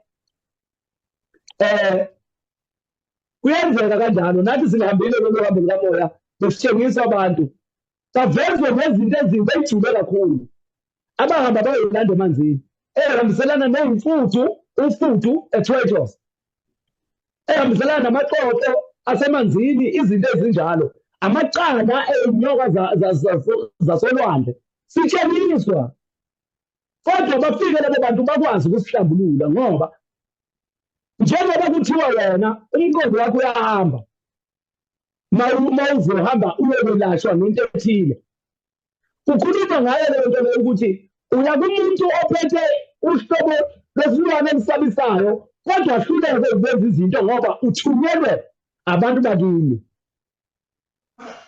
and bayakwazi ukuthi bavele bakuhlenge kulezo zinto kwenzeke-ke futhi ukuthi bakutshengisa loyo muntu baphinde bakutshengise inkinga into esabisayo noma inkinga ayiphathayo ngoba benzela ukuthi ubone ukuthi umazibuko ngoba ekhuluma kangaka nje nazi izinqa zakhe ngapha ngemuva into eziyimfihlo ngayo 1 2 3 ungalime uhehe uye akhulume kahle umgijima khona ngoba uzodibana ney'nkinga ey'nje ilapho-ke into eyenza ukuthi bakutshengise kanjalo. Amene siyabonga ngazi noma uyaphendula. Okunye ebengifuna ukuphawula kukona kuloko kade kusho ugogo uLisa ngendaba yokwethwasela emanzini. From i-understanding yami kwizinto osuyishilo mkhulu zokuthi kushuthi embonweni imbono izoba ama-symbols kahle hhayi ukuthi lawa ama-symbols ngesinye isikhathi kuzobe kwenzeka kanjalo physically basically ngaxolisa ngiyazama ukukhuluma isiZulu kodwa ngiyahluleka so ngizochaza ngale ndlela engikwazi ngayo so basically nge-understanding for example ngaye ngaba nomunye mina umbono la engangihamba khona ngizothi izalukazi lezana ngoba kwako abantu besifazane abawu-2 engangihamba nabo ababegqoke iy'ndwangu ezingathi ukuthi-ke sinenkinga ziyisikhumba. yodwa ngiqinise kancane nje gogo, sinenkinga yodwa ey'ntweni zemimoya yamanzi. Abantu uma kufuze ngabe babuza umbuzo bafuna ukuxoxa nge-experience yabo. Abantu uma kufuze ngabe basifundisa into ethile ngalezi imfihlo abathi ziyimfihlo zamanzi, basitshela ngohambo lwabo. Manje sinolwethu uhambo, njengoba nje sihamba Yeah. sinolwethu uhambo. So manje if wena umuntu kamoya noma umuntu waphezulu, uma uzophuphundiza uzofanele ukundiza ngempela noma kuzofanele ukhuphukele entabeni ephakeme okwangempela uyokwazi ukuxhumana nalo moya ade uphupha wena undiza ngawo ushona le phezulu. Shuthi uma Angiyabona manje uyibona ukuthi shuthi uma uyibona ungena emanzini mhlambe esizibeni ushona ngaphansi kube iseklasini ngaphansi kujike kube iclass kusuke kuqonda ukuthi kukhona izinto okumele uyifunde zasemanzini. zangaphansi kwamanzi uyohanjiswa futhi umuntu oqonda ulimi lwamanzi. Uyabona nje if uzophuphundiza uyodlula amafu uyongena esibhakabhakeni kuzomele uthole ukuthi abantu bakho bakutshengise umuntu okwazi ukuxhumana nolimi lukamoya ozokwazi ukutshela ukuthi yini lento oyibonayo yona yokundiza uziwe ngena emafini wedlule esibhakabhakeni. Uzokwenzisa exactly babuye futhi abantu bakho bakutshela ukuthi siyabonga usigcinele lento besiyifuna kuwe ebesikutshengisa yona phezulu esibhakabhakeni. Uwemukelile loya moya usuke mbethe. Uyabona? So manje ukwazi ukuthi uvele nawe usuke lapha ukuthi khona umuntu owahamba wayothwasa esibhakabhakeni phezulu ngoba wayephuphundisa ayefona esibhakabhakeni. Kuney'mfundo. Uyabona nje siphinde sibuye la kule nto yokuphupha useklasini, le nto yokuphupha usesikoleni. Ukuphupha usesikoleni ukuthwasa, akusiyo intwasa, ukuthwasa okusho ukuthi usuyaxoxelwa ngezinto okufanele ngabe uyazenza kodwa uyiqondi. Ngoba nami namanje ngisaphupha ngisesikoleni namanje, kodwa kuyishole futhi angihambe ngegobela ngiyohlala phansi kuthiwa ngiyathwasa ngoba kusho ukuthi kuseney'gaba zikamoya ezisamele ngifundiswe zona. Yize ngithi mina umuntu ufunda aze afe, okusho ukuthi ukufunda kugcini. Kodwa ukuthwasa kuyagcina ngoba kunempothula ekugcineni. Ukuthwasa kuyagcina ngoba kunempothula usuwemukela lezo sifo kufanele ukuthi usisebenzise. Wena ungahlala uphupha isikole sekufanele uyothwasa. Ubuye ekuthwaseni uphupha isikole sekufanele uyothwasa. Ubuye ekuthwaseni uphupha isikole kumele uyothwasa mshuze uzothwasa kangazi. Thwasa kuze kuyovala. Manje umqondo awesivula umqondo nathi singabantu siwuvula lo mqondo lo usebenze lento le. Lesi sichopho lesuke sichithe phansi sikhiphe lobu buchopho sibuchithe la phansi ukuze kuzosabalala kukwazi ukuthi ukubamba ezinye nezinye izinto. Sibonge gogo besiza ugogo phezulu ukhethi la. Mhlawumbe usebuyile Yebo nawe. mkhulini. Okay. Yebo mkhulini njani? Mkhulini Siyaphila ngiv- siyaphila gogo kunjani? Siyakuzwa. Okay. Bengicela ukubuza. Mina kushuthi iminyaka eminingi ekudala, I think benginabo 11. Benginokuzwa umsindo. Ngathi kukhala kuthi qingvo qingvo. Once yaqala leyo msindo, kube nento engathi kushuthi ekhala sasihlala khona kusemaplazini. So bekunedamu. Kube nangiva le msindo ikhala lapha edamini ngathi ithi angize khona njalo. Ngikhumbula ngoba ngangifunda I think standard 3 at the time. Baze bangiyekelisa isikole ekhaya. Ngihlele nobaba ekhaya, baba wayelimele emsebenzini, ngihlele naye. Uma ezoya mhlambe let's say khona la yakhona, azangifasele kwigodo ukuthi ngingazobaleka ngoba njalo bengifuna ukugijima ukuya lapha. Angazi ukuthi benza njani ukuthi bayilungise leso simo. Ngaze ngagcina ngabuyela futhi esikolweni. Azange sisaba khona kodwa engakubona emva kwaloko ngabe sengisaba amanzi. njalo uma ngiyodlula emfuleni or ngingangena uyabona abantwana mababhukuda mhlambe nawe uthanda ukubhukuda nangithi ngifaka inyawo bengimuka nomfula njalo ngimuke namanzi sengibanjwa abantu sebagijima la ogwini lomfula bayongivimba azange isenzeka ke kuyaphela lapho lento leyo maye bengifuna ukubuza ukuthi ingabe mhlambe mkhulu kukhona leyo nto leyo beyikuminisha ikusho leyo lokuthi bengizwa lemsindo ekhala emanzini ebese ngathi kunento ethi woza la gogo gogo bekunesimo impela ngokuqondile phezu kwakho bikhona lemoya yasemanzini besikhona lesi sangazi sasemanzini esihamba nekhehla esikudingayo besikudinga lapha emanzini kodwa manje uma bekudinga ngokuthi hamba uye emanzini uyingane uwedwa ungekho umlawuli nomhlahli wendlela yohambo lwamanzi uyabona yingakho-ke uthola ukuthi benza ngendlela abenza ngayo ingabe bakugxobela lokho abakugxobela khona ingabe bakuchatha ngalokho abakuchatha ngakho ingabe bakugeza ngalokho abakugeza ngakho kwase kuyidambisa lento kwayidambisa noma bahamba leyo nto leyo bayoyivala kulaba abantu abakwazi ukuvala imimoya uma beqeda ukuyivala leyo nto leyo yaseke iyaphela kodwa ebunjalweni bayo yangaphela ngoba uzozala iy'ngane ey'fanayo naleyo nto leyo ey'fanayo nalezi zinto ezazenzeka kuwe yebo zinazo izipho zazo exactly lento eyenzeka kuwe yenzeke kuye ngendlela ehlukile kodwa kwenzeka into eyodwa bese kuya ngokuthi udibana namuphi umuntu olwaziyo ulimi lukamoya olwaziyo ulimi lwamanzi azomchazisela ukuthi le nto le yenzeka kanjena nje nangu umuntu owayebiziwe laphaya nangu umuntu olokhu ukhuluma amazwi athi yana lapha emanzini kodwa manje uyakabi ngoba laba bantu abakuphethe abaqondi noma laba bantu abakuzalayo abaqondi ukuthi wena uphethwe yini bangaqondi ukuthi uphethwe yini wena abazi ukuthi kuyokwenzakalani laphana uma uhamba ukuba mhlawumbe kwakuyimi mina njengoba ngikwazi ukulalela umoya wamanzi ngangokuphelezela mina ukuthi lento okubizayo yini leya bese ngihamba nawe ngilandela ngemuva nje ngibe la emva kwakho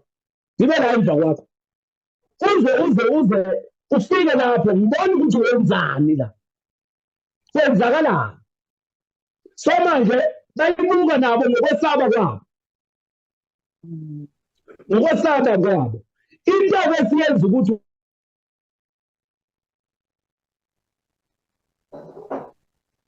umkhulu ukhathile ngiyacabanga ukuthi isimo sesignali yeah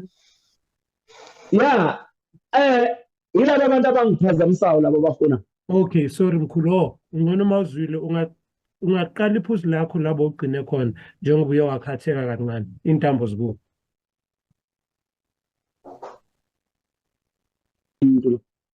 yabona hayi ugogo lapha usesaba amanzi usethi uma engena kuwo uyahamba manje uyawesaba amanzi usethi uma engena kuwo uyahamba manje ukusaba kwakhe amanzi leya nto uyayizwa uyifika uyizwa kuwe emzweni ukuthi hey isingola kwenziwani kanti ngayo isiziba nolaka olungenza ngesabe manje ukuya emanzini kodwa bekukhona into engibizayo ithi angihambe ngiye emanzini futhi nami ngivume kodwa manje sengiyisaba okusho ukuthi leya nto iyaxhumana nawe sili kodwa manje uxhumano lwenu aliphelele uxhumano lwenu aliphelele njengoba lungaphelele nje uxhumano lwenu isizinto zolaka manje ukuthi lo uyamjwayela lo mhla waze wafika emanzini uyabona ukuthi ufana nobani uyohamba ilapho nje kodwa nakho samthatha sahamba sayofaka emanzini awukazi uhambe nje wahamba azange ngihambe mkhulu okay gogo buza Yeah, and then mkhulu umsindo la endlebeni yaka left. Hey uyangihlupha angazi ngize ngacaba ukuthi lokho sewugula lokho. Mhlambe sekufuna noma ngingathandi kuya kubodokotela mhlambe sekufuna bona le yaka left. Unswininiza mkhulu sometimes ebusuku ngivuke kunswininiza emini ngithi kuyanswininiza nje kube or mangidibana nomuntu omunye kunswininiza ngingezwe ukuthi kwenzakalani mara ukhala uziyofika le kudeni phinde ube mningi uya fluctuate kanjalo ingabe nako kuyahlangana ngoba sometimes kuba ngathi indlebe iyavaleka ngathi yabo uma ungena emanzini ingeno yamanzi kube ngathi kunamanzi la ndlebeni bese kuphinda kuba nomsindo njalo kuyahlangana lento leyo. Ngiyakile nje gogo ukuthi ukhulume leyo lokhozana. Kodwa yona ayihambisana lesi sihloko ukuthi nomunye ngimyekile ngakho ngiyekile nayo. Ayihambisana sihloko yona iphathelene nenkinga yakho okufuna ngabe yagcineka yangagcinwa. Manje lo muntu usekuhlupha ngendlebe ukuze ukwazi ukuzwa ngoba indlebe yokulalela. Okusho ukuthi wena ulalelanga noma abazali abakuzalayo abalalelanga. Ngoba uzothola ukuthi bakwazi ukuyinqanda nje lento bebeyazi ukuthi ubani washonela emanzini. Uma shonela emanzini ubani kangane impilo leyo nto yalo muntu washonela lapho emanzini. So manje asihambe siyoyivala. Wena ube nesiphuzo sempilo yakho yonke. Kuze kube khona ingane elungisayo. Uma ilungisa leyo nto leyo bese nawe uthinteka lezo inkamba lezo noma lezo impande lezo ezodinga ukuthi zihlalise kahle lento ukuze ikwazi ukudlulela kuya ngokwesiko ophiwe sona bese-ke iyaphela leyo nto leyo kodwa zingakayiqedi iy'ngane zakho leyo nto leyo noma abazukulu hhayi khohlwa isenze lokhu edlulela nje ukugula okwedlulelayo ngoba yena phakathi nomunye odlulelayo. Amen. Noma buza uthe ufuna ukubuza. Ngihlale kuwe manje. Ngoba nawe ungumXhosa uyihlubi uyazazi lezi zinto mkhuba le eniyigila ngale kwaXhosa yemimoya yamanzi. Yebo mkhulu. Angazi ukhona omunye umuntu osesenombuzo. Kodwa into ebengifuna ukugcizelela kuyo mkhulu la ubuze khona ngesikhwama samanzi ukuthi ngabe sikhona noma sinjani. Yazi mkhulu yonke into inesiko layo. Njengoba ngiphethe i-cellphone kanje. I-cellphone lemkhulu engiyiphethe yonke iphethe ama-element wendalo.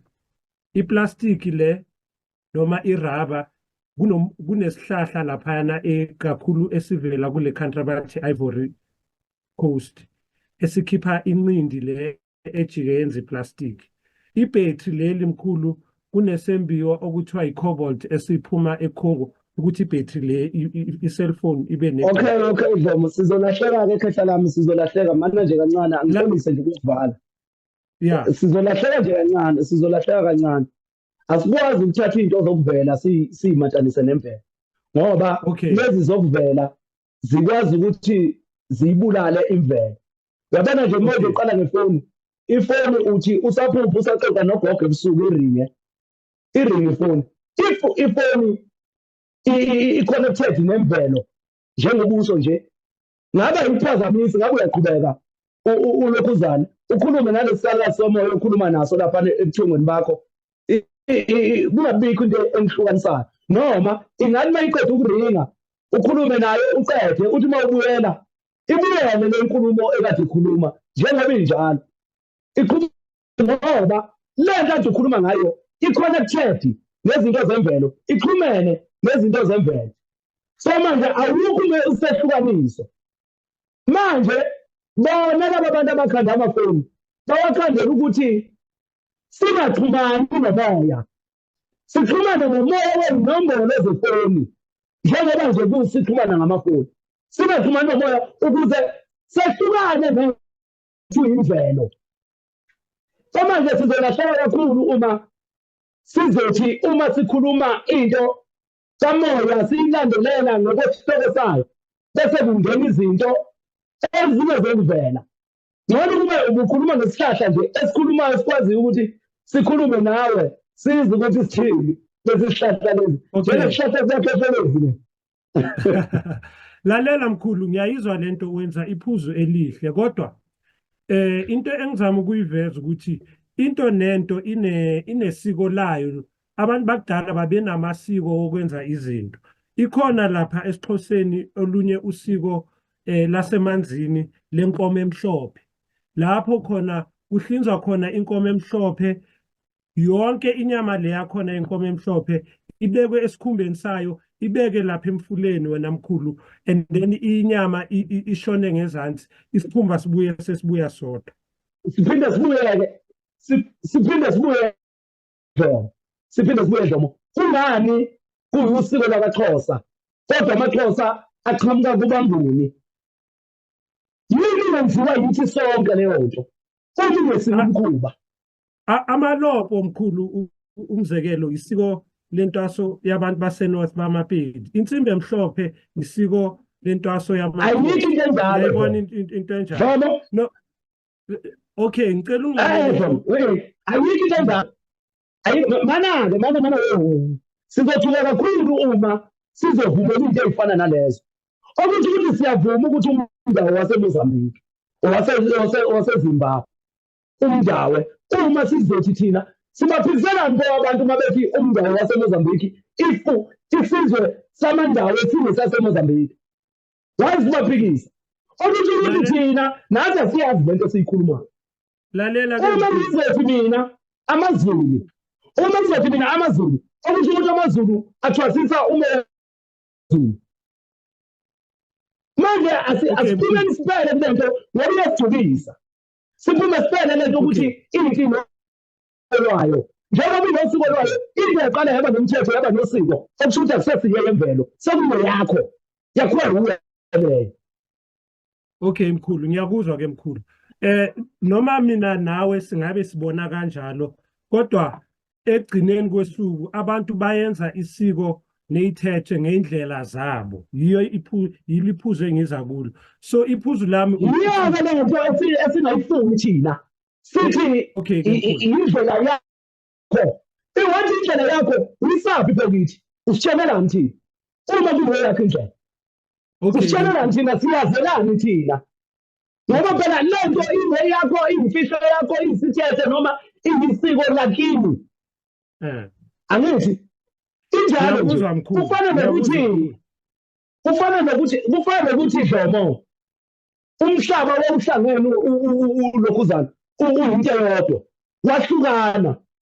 Ukuhlukana sase siba nalezi zinto zama yini ama-country yini lezi zinto lezi ezilokhuzana ukuthi i-Europe, i-South America, i-North America, i-Africa, inini. Okuthi ukuthi uma sithi thina sinesiko lase-Afrika. Ukushintsha umhlaba wawuvela unjalo. Wangahlangene, awuyazi uhlangana. Umhlaba ungahlangene, i-Afrika kwakuyi-Afrika, i-Europe kwakuyi-Europe, i-Amerika kwakuyi-Amerika. Ingani pho thina sithi umhlaba wawuhlangene kodwa sibe sithi sinesiko lase-Afrika elesintu noma labantu bonke? Well, asiyeke lezi zinto ezilokhuzana. Asiyeke lento yesiko nosiko umkhuba lowo. Siyeke sibekeseleni ngoba kuzosijulisa soduka mo. Ngoba ngizokutshela ukuthi mina kwaMazibuko senza kanje, kwaDlomo kwenziwa kanje. Yabona nje kithi kwaMazibuko ingane mayizelwe kuthatha inkaba yayo iyofakwa odakeni lokalankala idle inkaba yayo. Wena mina kwaDlomo mhlawumbe ngiyigqibe emsamo inkaba yengane, mhlawumbe mina ngiyigqibe emva kwendlu inkaba yengane, mhlawumbe ngenza lokho engikwenzayo. Kodwa sonke sizele ingane ngokuthi kuwumkhuba wakini. Ubani sekufanele ukuthi umuntu uma ezozala ingane sekufanele ukuthi athathe usiko athathe inkaba yayo ayoyifaka odakeni ayoyifaka emanzini idliwe inkalankala. Hayi ngeke seke size siyenze leyo nto leyo ngoba lento ile yakithi. Ingwesizwe sakamazibuko ngco. Wonke futhi umuntu ongamazibuko wenza into enjalo. Ingane akusiya kamazibuko nje yakamazibuko. Ngokubona inkaba. Sibona inkaba ngoba inkaba yayihamba yedwa enkalankala laphana kungafanele ukuthi idliwe enkalankala. Iy'thakazelo zakamazibuko zihambisana nenyanga eyayenza imikhuba phezu kwamanzi. Ngoba kuthiwa nje ungena nesikhuni sivutha emanzini, uphume naso sivutha ukhelela abangenawo umlilo. Lowo muntu ungena nesikhuni sivutha emanzini, ahlala u-5 days emanzini. Aphume naso sisavutha. Ukhona ongangena nesikhuni emanzini sivutha, aphume naso sivutha. Kube umkhuba wakhe. So manje siyeke le nto yokuthi uXhosa wathatha inkomo wayichela wayithatha wayigibeza empondweni yahlala esigodweni. Asiphumeni kuleyo nto leyo. UZulu wenzani waphatha umkhonto wagwaza umuntu ey'nqeni waphuma ngomlomo. Asiyeke le nto ngoba izosidukisa more. Ngoba uzothi uyitshena ngento ephilayo engweyesintu ngqo engweyemvelo ngikutshela ukuthi asiyenzi leyo nto lesi. Senza kanje ukuthi Sele 2 minutes. Umbuzo wami wena mkhulu, ngiyayizwa le point oyenzayo mkhulu.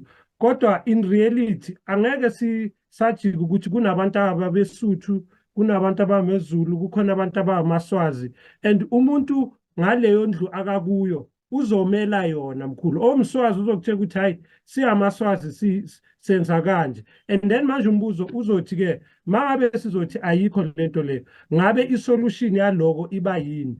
Ngoba sekukhona zona lezo zinto lezo ukuthi kunabantu abathwasa emanzini or kunomuntu owenza kanjani mkhulu. Sizophikisana ngoba mkhulu omunye uzoyimela athi thina ekhaya siyayenza lento leyo. Uzomphikisa kanjani mangabe ngempela bayenza njengoba usho wena ukuthi kwezakho ithakazela nibonganize nisho ukuthi uzibani ungena nesikhuni esivuthayo angene emanzini insuku ezinhle. What if uyenzile leyo nto leyo ngempela? Uyayibona? And then isolution kumele size kwinto yesolution mkhulu ukuthi uma ngabe kukhona lezi zinto ezehlukile esizenzayo sizwe simnyama, ngabe i-common ground iyini na mkhulu? La sizokwazi ukuthi kubuyiswe wonke umuntu enze izinto ngendlela eyodwa. Ngiyacabanga lo mbuzo mkhulu sizobuya ku-session elandelayo ukwenzela ukuthi sizonika usisifile ithuba. Ngoba sesikule simo lesi mkhulu sokuthi abantu abathwasa emanzini abanye bathi abekho. Yiyo yona lento lokuthi siyinhlanga ngeinhlanga ezenza izinto ngokwehluka, ngoba lapha emaXhoseni khona abantu ababa nengqithi mkhulu basusa umunwe lo. Kuze kuthiwe mangaba uyenzanga lento leyo awubi right. Lapho kwaZulu uma uya emsango kukhona iqhaza abantu abavula indlela okuyisiko labo mkhulu. And uzothi maya kuyakutshela ukuthi isiko lakithi leli ayikho into ezoyithinta abeke into zakhona. Asingene kwenye session imizuzu iphelile. Uzophendula ku-session elandelayo. Sizonika u-refuel ithuba.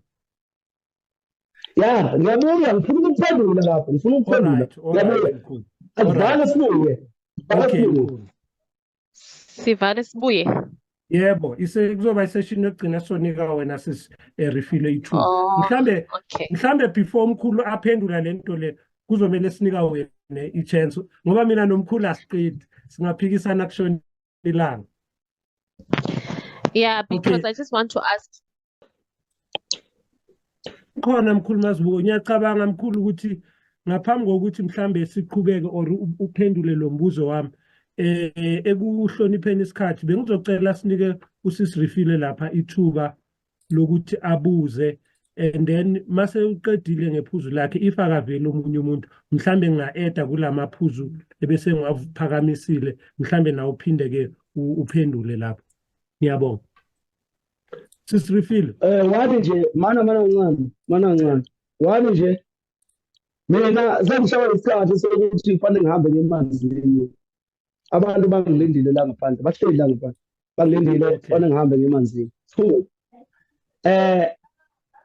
Le nkulumo esiyikhulumayo manje iphumile esihlokweni ayisekho esihlokweni. Isihloko sethu intwaso yamanzi. Okay. Kodwa manje sesikhuluma ngama-ritual thina enziwe emanzini izizwe ey'thile ey'hlukene. Kodwa futhi uma leyo mthetho leyo kuyimithetho noma kungamasiko ezizwe ngokwehlukana, abeSuthu, abaXhosa kanjalo ezizwe ngokwehlukana. Sikhona isidingo sokuthi umuntu engumZulu azalise umXhosa bese beqeda bexabana phezu kwale ngane bebanga isiko ukuthi mina ngithi akusokwa athi yena kubo ingane iyasokwa. Le ngane izokhula kanjani? Izokhula ngamuphi umthetho uma sizobanga nomina noma uzobanga nobaba wayo ukuthi athi yena ingane kithi thina inqunywa umunwe, ngithi mina kithi hey ayikho ingane inqunywa umunwe. Angithi yabona yiyo-ke le nto eyenza ukuthi sibe moya munye, silalele umoya wodwa, siyeke imikhuba yemizi. Ngoba uma ngizoqala mina ngikutshele ngomkhuba wakaMazibuko okungena nesikhuni emanzini uphume naso sivutha sinjalo, bese ngithi bonke abantu abangene nesikhuni emanzini besivutha baphume naso sinjalo, ngithi ngize ngikushintshe lokho kwakwenziwa kwaMazibuko, ngeke ngize ngikushintshe. Enye into leyo kusho mina ngiyakuphoqa ukuthi wena vuma ukuthi mina ngikuvumisa ukuthi nawe ngena nesikhuni emanzini, hamba uyoyifuna le nto eyenza loyo muntu ayongena nesikhuni emanzini aphume naso. So manje ayikho into ethi yakwaXhosa, ayikho. Uma sikhuluma ngesintu esabantu bonke, wonke umuntu oyimuntu noma omnyama, uma sikhuluma ngomoya abantu bonke, awunamfihlo, awunasiko, awunamiksi, uphila nje ngendlela yomoya. Sizama-ke thina la ukubuyisela abantu emoyeni, sizame ukubuyisela abantu esintwini, sesiyeke imikhuba ngoba silapha nje iy'ngane zethu ziney'nkinga. Nathi imbala siney'nkinga ngenxa yabazali bethu, ngenxa yokuthi sehlukene kodwa siyakwazi ukuzalisana sodwa. UmZulu ahamba ayozalisa impedi le kwaPedi noma yeMumpompo, ayomzalisa lo muntu kwenziwe ezinye izinto. UmZulu avumele iNigeria limzalise, amzale umntwana waseNigeria, mase kumele enzele usiko lakhona akasalwazi. Umntwana sekuluhlanya nje lento ingena ngomnyango iphume ngewindi, futhi kudliwa ithatha ukudla kushisa ukudla kunjalo kuphume ngamakhala kuye le, futhi uyayikhruza le nto yahamba ngemsamo uyokhuluma, bavela abantu bakubo beziy'ngqangqa begazi igazi, kufanele kuyokwenziwa igeze ngegazi lenkukhu lento le kubo, yenzela umkhuba wakhona.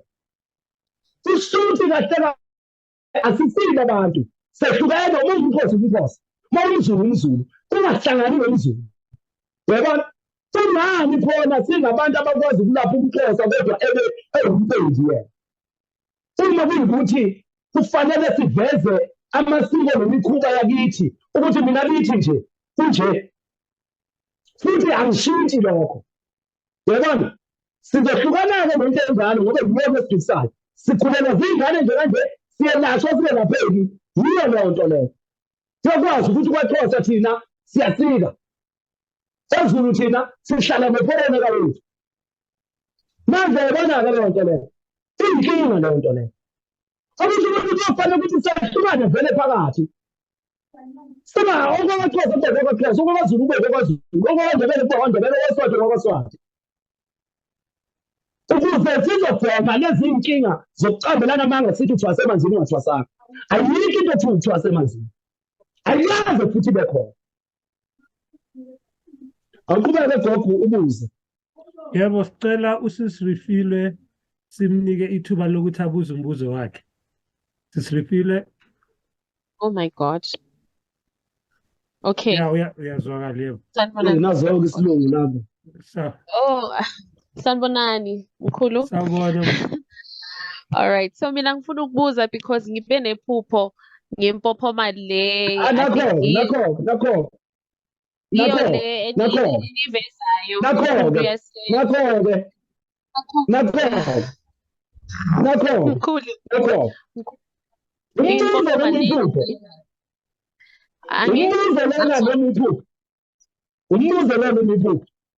It's 2 in 1. So mkhulu, le mpophomali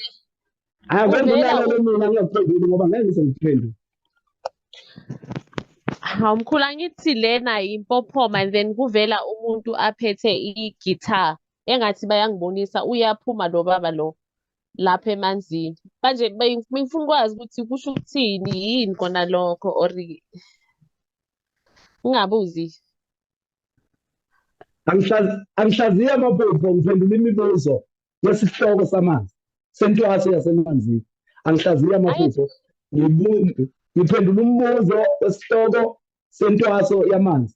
Bekuyintwaso yamanzi leyo. Yeah, Yebo. into semanzi. Amanzi lawo Oh, hayi. impophoma. Ake siyibambe lapha iphupho sizolibuza kusejini yamaphupho. Bese siyaqhubeka nami ngivale ngikwazi ukuthi ngihambe ngemanzini. Abantu bangilindile ngaphandle. Sebegcwele la ngaphandle.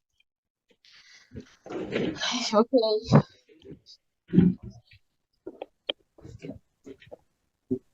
Okay, Ukhona omunye osebenzisa. mina i-advice yami kuwe siswami ukuthi zama ukuthi uxhumane nomkhulu eceleni uthole inamba yakhe and then nizokwazi ukuthi nibonisane ngalesimo sakho. I think iyo isolution engcono ukuthi kuleso simo sakho ngokombono wakho noma ngephupho lakho ungazama ukuthi ucontacte umkhulu mhlambe azokutshela ke ukuthi indlela yokuhlaziyela noma indlela akangakusiza ngayo ngalowo mbono noma ngephupho in relation to mhlambe into enamanzi yena angakwazi ukuthi mhlambe acacisele kangcono eceleni. Ngiyacabanga ukuthi uzama ukuthi Sibuye lapha-ke ngiyabonga Dlomo. Sibuye lapha. Okay, yebo. Kokurifile. Yebo. Igitari Yebo. eyengoma. Iyacula igitari. Ngithi uma ushaya igitari iyakhala qing qing qing qing qing qing qing qing. Yebo. Angithi igitari eyengoma. Yebo. Okuthela usobala ukuthi ingoma sicula for imvumelwano. Okusho ukuthi lo muntu befuna ukuthi uvumelane naye ngalento ayilethile kuwe noma ngalesi sipho asiphethe angazi ubezanga ukuthi siyini ngoba if uzothengela umuntu igitari umnika igift lapha. Okusho ukuthi uxhumana lwenu naye lukuphi lukule gitari lo noma kulesi sipho onikwa sona. Wabona manje noma umuntu uzongena lapha asho iphupho lakhe athi lamanzi bese ngimthini mina noma wena uzomphendula lo muntu lelo phupho lelo. Yilokho engivame ukucacisela khona ukuthi igitari yakhala ingoma imvumelwano noma uxhumano.